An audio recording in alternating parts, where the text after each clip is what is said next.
this intense debate about how fundamental values, how the freedom of speech, the rule of law should be interpreted and applied continues to this day. Sure. But when we prepared for this meeting with your team yesterday, we agreed, and they agreed, that today we should try to focus on current challenges of foreign policy, sure, which confront us together. And I think it's completely ridiculous to think that you're ever going to be able to drive a firm wedge between the United States and Europe. Now, that doesn't mean we're not going to have disagreements.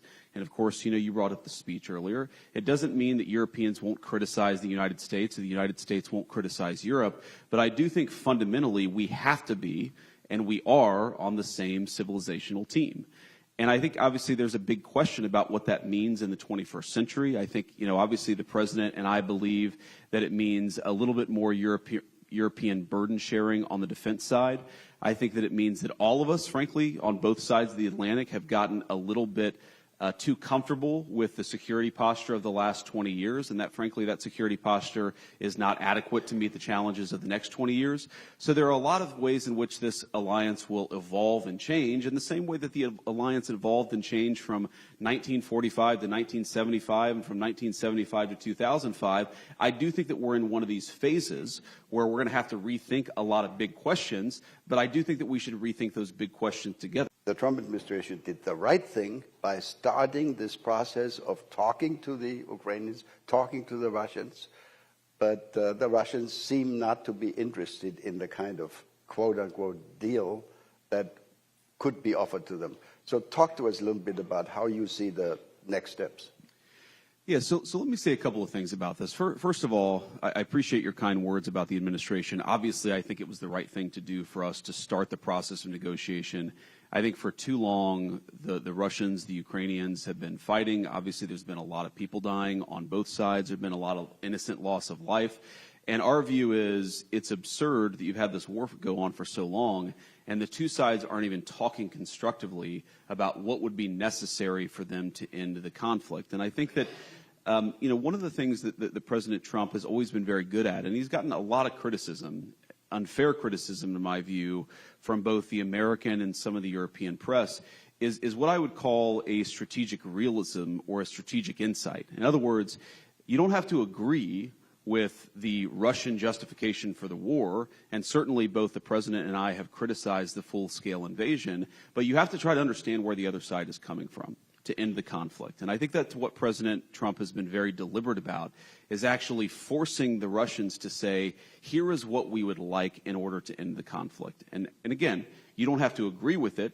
You can think that the request is too significant, and certainly the first peace offer that the Russians put on the table, our reaction to it was, you're asking for too much, but this is how negotiations unfold.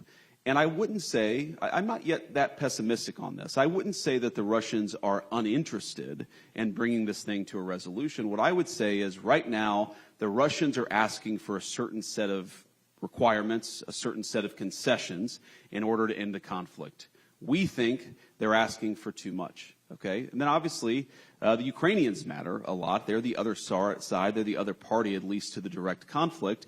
And we have to ask, what is the Ukrainian, what do they need in order to bring this conflict to a successful completion? And we're going to continue to have that conversation.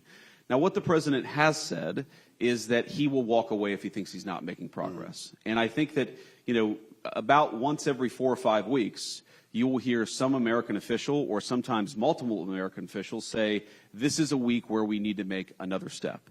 And in particular, the step that we would like to make right now is we would like both the Russians and the Ukrainians to actually agree on some basic guidelines for sitting down and talking to one another.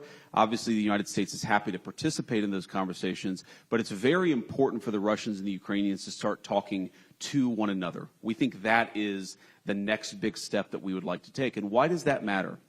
The reason it matters is because, again, I mentioned the Russians, but also the Ukrainians have also been they've put a piece of paper in our hands that says this is what we would need in order to bring this conflict to a successful resolution from our perspective. And there's a big gulf predictably, between where the Russians and the Ukrainians are, and we think the next step in the negotiation is to try to close that gulf. We think it's probably impossible for us to mediate this entirely without at least some direct negotiation between the two, and so that's what we focus on. But I'm not yet a pessimist on this. I mean, obviously, you know, the Russians and the Ukrainians are not there yet because the fighting is still going on. You know, the Ukrainians have said they would agree to a ceasefire, a 30-day ceasefire. We appreciate that. What the Russians have said, again, you don't have to disagree with it, but it's important to understand where the other side is coming from. What the Russians have said is a 30-day ceasefire is not in our strategic interest. So we've tried to move beyond the obsession with the 30-day ceasefire and more on the what would the long-term settlement look like. And we've tried to consistently advance the ball. One final point I'd make about this, I think it probably wouldn't surprise anybody in the room, but there are a lot of people watching who are not in the room, is a frustration that we've had, frankly, with both sides, is that they hate each other so much that if you have an hour conversation with either side, the first 30 minutes are just them complaining about some historical grievance from 4 years ago or 5 years ago or 10 years ago. Look, I understand it.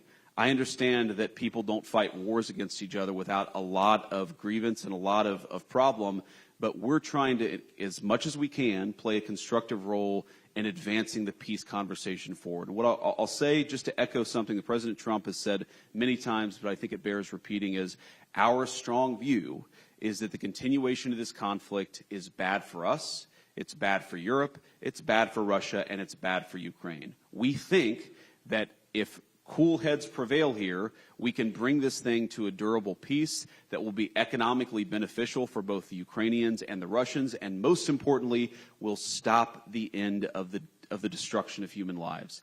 I think people underappreciate this about our president here in the United States is he has a genuine humanitarian impulse about this. He hates innocent people losing their lives. He hates even soldiers losing their lives in unnecessary conflicts. He just wants the killing to stop, and that will continue to be America's policy. But obviously, as all of you have seen, we'll navigate that policy and react as the parties bring their grievances to us. We cannot absorb hundreds of billions of dollars, close to $1 trillion per year in annual surplus, most of it coming from the People's Republic of China. And what that's going to mean in the rebalancing is that we think that the PRC is going to have to, frankly, let their own population consume a little bit more. They've held consumption levels down in order to increase these massive exports. It means that American manufacturers are going to have to be treated more fairly in some of these global trade deals. It means we're going to have to cut some new trade deals with some of our friends in Europe, but also with some of our more adversarial nations. But that also, you know, we have to be careful here, because while we want to rebalance global trade, and that has certainly been the explicit goal of our policy, we also want to make sure that we do this in the right way. And yes, you've seen media reports that the Chinese reached out to the United States. Of course, we're going to sit down and talk to them. I'm not going to divulge too many details or prejudge the negotiations, but we want to rebalance trade in the interests of American workers, in the interests of American manufacturers. I mean, there's so many unresolved issues, the Gaza issue, but also Tehran. What would your expectation be? What would the goal be? Would you go for zero enrichment by Iran? Some people have suggested that. Or are we looking at a replay of the earlier, agreement that was reached 10 years ago? Yeah. So there are a couple issues with the earlier agreement, the JCPOA, right, as it's called here in the United States, and I assume in Europe. But here the two big issues with that agreement are, number one, the enforcement or the inspections regime was incredibly weak. And I don't think that it actually served the function of preventing the Iranians from getting on the pathway to a nuclear weapon. That's one thing that must be different. And then second, yes, we believe that there were some elements of their nuclear program that were preserved under JCPOA that, yes, they weren't nuclear weapons. Iran doesn't have a nuclear weapon, but allowed Iran to sort of stay on this glide path towards a nuclear weapon if they flip the switch and press go. And we have to think about this not just in terms of Iran, which, again, the president has said this. We think that there is a deal here that would reintegrate Iran into the global economy, that would be really good for the Iranian people, but would result in the complete cessation of any chance that they can get a nuclear weapon. And that's what we're negotiating towards. And as the President has said, that's option A. And option B, if option A is very good for the Iranian people and even some of the folks, the leadership in Iran, option B is very bad. It's very bad for everybody, and it's not what we want, but it's better than option C, which is Iran getting a nuclear weapon. That is what is completely off the table for the American administration. No ifs, ands, or buts. Now, there are a couple of other things that are worth thinking about, because this is not just about Iran. If Iran gets a nuclear weapon, which country then next gets a nuclear weapon? And then when that country gets a nuclear weapon, which country after that? We really care, not just about Iran, but about nuclear proliferation. And the President said this in an interview a few weeks ago. It's one of these things that in the maelstrom of the media, the signal and the noise, this was very much signal, but it got lost in the noise. The President hates nuclear proliferation. I hate nuclear proliferation. And I think that the President would be very open to sitting down with the Russians and the Chinese and saying, look, let's get this thing in a much better place. Let's reduce the number of nuclear weapons that are in the world writ large. That's obviously not a conversation for tomorrow. That's a conversation, God willing, for a few years from now.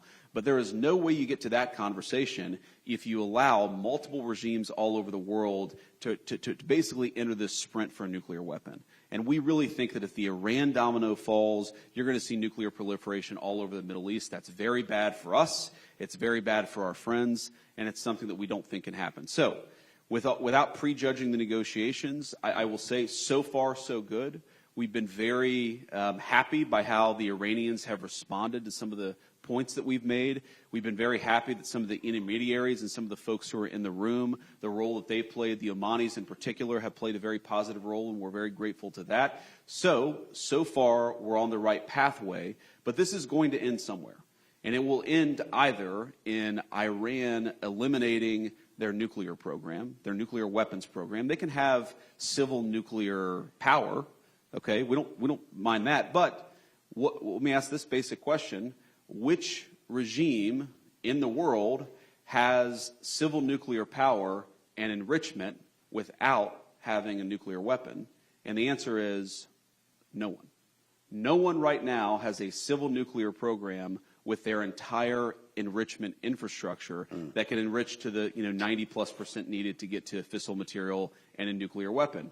So our proposition is very simple. Yes, we don't care if people want nuclear power. We're fine with that. But you can't have the kind of enrichment program that allows you to get to a nuclear weapon, and that's where we draw the line.